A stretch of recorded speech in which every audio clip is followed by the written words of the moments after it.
So I wanted to make a video about Oshinoko, but I'm just traumatized. I think I just need a break from the psychological horror that it is. I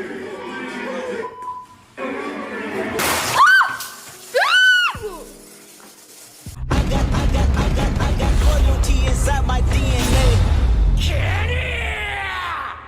I got loyalty inside my DNA. I got peace, got war and peace inside my DNA. I got purpose and pain and joy inside my DNA.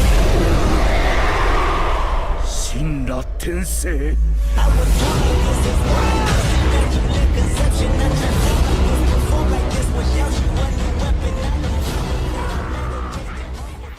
You can call me a bitch or a coward or whatever, I don't care.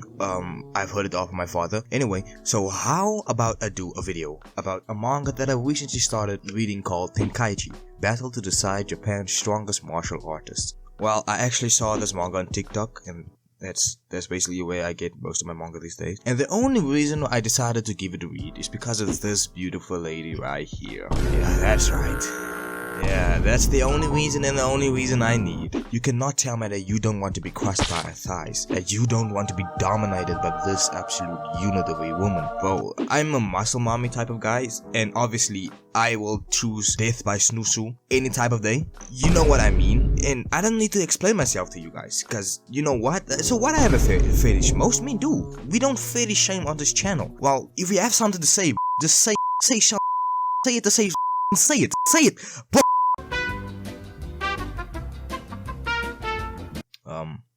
So I was pulled aside to say that it appears that is a bit of a trigger for me, and I apologize for losing my cool, but regardless, I'm adding her to the round table of waifus. Like, oh, say less. By the first chapter, I was like immediately invested. I just got sucked into this whirlpool of awesomeness. I mean, it's a tournament manga set in the year 1600, known in Japan as the Sengoku era. I really love tournament manga like Record of Ragnarok and obviously Tenkaichii. And the thing that I love most about this manga, and okay, let me just get this straight and out of the way, and I'm not familiar with the history of Japan or any historical figure in Japan. What I wanted to say is that I love how this manga went into depth about each of the characters' backstory and history and the reasons for why they are who they are. I know not everything is 100% accurate, but I still learned quite a lot about this character's history. It makes you connect to the character so much, even when the character is a bad person, and it makes you understand the circumstances and why they are doing what they are, which makes it so much harder to decide who to root for. So back to the manga. So the current ruler of Japan in the manga is Oba Nobunaga, and he is close to dying, so this motherfucker decides he wants to see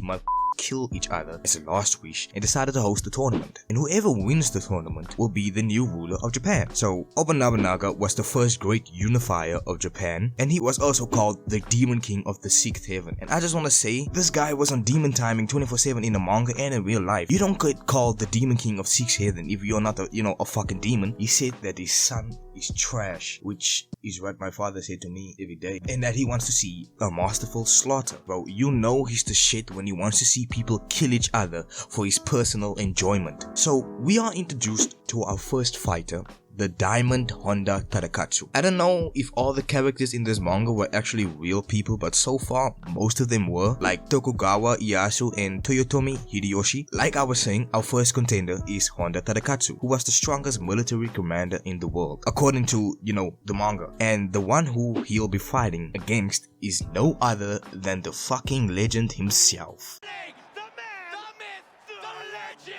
Miyamoto Musashi. And I just know the Vagabond fans was pissing their pants in excitement. So spoiler alert, I'm just gonna spoil the first fight. So Musashi wins, and I think that is what most people expected, because people be d***ing in this and that's including me. And so he won, but the way he won is so f***ing sad, bro. It actually almost made me shed a tear. So because it's a death match, it's like someone must die. So to deliver the final blow to Tadakatsu, Nobunaga orders his men to shoot Honda, execution style, and he was willing to kill one of his lords serving him because the lord wanted to save Honda. Honda stepped in front of him and took all the shots, but at least he died with a smile on his face. Man, and that shit is sad, bro. And I just know that this won't be the last sad thing that happens in this manga, because it's obviously a deathmatch. So what else can I say? Well, obviously, if you love Record of Ragnarok, you will definitely love this manga. The characters, like I said, makes you connect and understand them so deeply. And the art, my gosh, bro, the art, it's phenomenal. Chef's kiss. There's nothing bad I can say